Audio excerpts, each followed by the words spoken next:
the conversation in world boardrooms is about rare earth minerals. Where do they come from? African continent. And the conversation is not about refining them in Africa. It's not about building new factories. It's about continuing to extract and value add elsewhere. We need to shift these conversations as the African continent.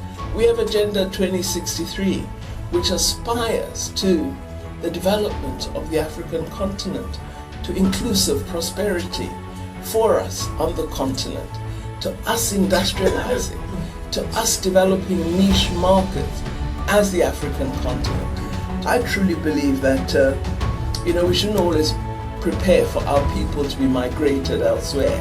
We must grow our economy so our people don't need to be economic migrants. And we can do that as Africa very, very well and exchange skills and create diverse communities. Welcome to Wake Up Black. Educate and enlighten. That Africa is controlled by China is something I wish academics could challenge more directly and more astutely, because we have allowed a myth to develop, and it's this notion that as Africans we're unable to think for ourselves, and there has to be some large power which is telling us what we should do. And I really think some of these ridiculous notions need us to challenge them. We are seeing increasingly countries of the South growing in economic stature and asserting themselves on the world stage. And I certainly believe there has been a shift in the balance of power. And it is this that's causing disruption. And anyone who wants to pretend that there isn't a shift, they're fooling themselves. It's happening as we live it. And with that, of course, new challenges emerge. Individuals who are powerful don't like to be challenged. It's awful to lose power. It's awful to imagine that you might not be number one. And I suspect that if we were number one, if someone threatened it, you'd want to do all that you can to retain that position. And so we should be aware that what we're seeing now is not the worst of what we might see. And we should prepare ourselves and ready ourselves in order to stand for ourselves as Africa, as the world becomes increasingly disrupted. The power shifts mean that the resources of Africa also face even increased threat. And that's why suddenly the conversation in world boardrooms is about rare earth minerals. Where do they come from? African continent. And the conversation is not about refining them in Africa. It's not about building new factories. It's about continuing to extract and value add elsewhere. We need to shift these conversations as the African continent. We have Agenda 2063, which aspires to the development of the African continent, to inclusive prosperity for us on the continent, to us industrializing, to us developing niche markets as the African continent, to us making far better use of the natural resources that we have on our continent. But we're still allowing conversations about our natural resources to occur outside our borders.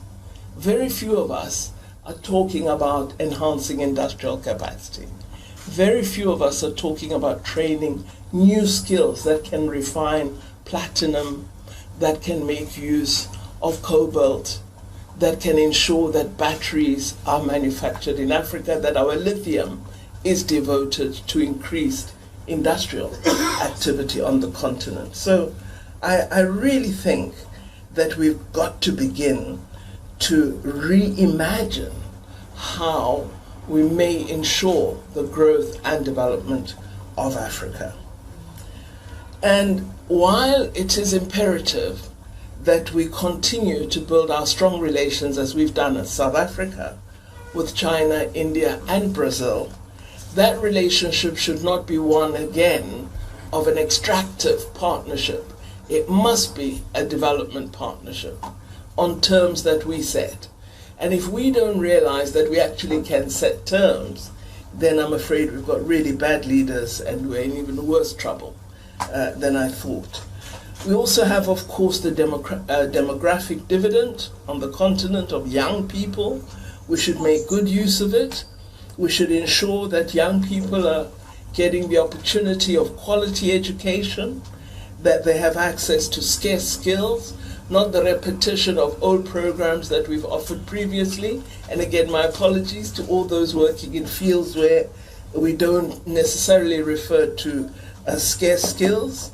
We also are seeing, worryingly, in many developed countries, the rise of an unfortunate chauvinistic nationalism that I think has less interest in international collaboration and far greater attention to domestic development. So a lot of countries are speaking more and more about their internal benefit and development rather than expanding global relations. And this is something we also have to be alert to and worried about. We see it in a range of guises. For example, when COVID-19 hit all of us, many of us were not producing protective equipment for the health sector or for ourselves as ordinary citizens. We were not producers of masks, for example, on the scale that became necessary during COVID-19. So many countries, our friends, sent us a lot of this equipment. So in the first instance, when it concerned masks, protective gear for our health workers, we got a lot of assistance. But what we didn't get were test kits. And the minute that vaccines became available, the international collaboration almost paused. This should be a huge lesson to us as the continent, that we must develop our capacity to produce goods that will protect us during future health emergencies. And if we do not recognize that health preparedness for pandemics is a critical area of endeavor, we're going to be faced by even worse pandemics in future and will really have a terrible effect on the continent. So the lesson of vaccine nationalism should just urge us to make the pharmaceutical sector huge, the biosector really critically innovative on the continent so that we're able to respond. We're also seeing, in terms of policies from many of our friends, very populist immigration policies that are designed to reject diversity and to keep people from the continent out of a number of countries, particularly in Europe, but elsewhere. And we should be alert to some of these populist and negative sentiments that we have to grapple with. I truly believe that, we shouldn't always prepare for our people to be migrated elsewhere. We must grow our economy so our people don't need to be economic migrants. And we can do that as Africa very well and exchange skills and create diverse communities. So if we were doing the right thing in terms of innovation, economic development, value addition, we would be able to utilize critical skills in our own continent. But because we don't create new industries, because we don't have active research centers, we don't have hundreds of innovation hubs, our young people feel they must go elsewhere. So we must become active in all these areas. We are also using the opportunity to build stronger links on the African continent. For example, one of the areas in which we are resolute is making the African Continental Free Trade Area opportunity work. A great deal of work has been done at the inception of ratification of the AFCFTA, and I'm really pleased that we've already completed the tariff list with respect to goods that would be tariff-free, and many countries on the continent, 47, have completed ratification. So there's a good opportunity confronting us to increase intra-African trade from the current low levels and ensure that we develop productive capacity for intra-African trade of goods produced in Africa, not imported goods that we relabel in Africa as produced in Africa. We really must address capacity on the continent.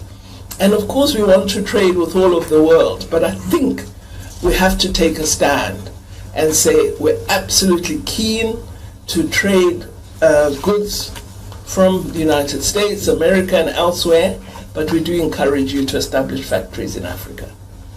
Because otherwise we will not change our condition, and we cannot live as we have lived for so many centuries.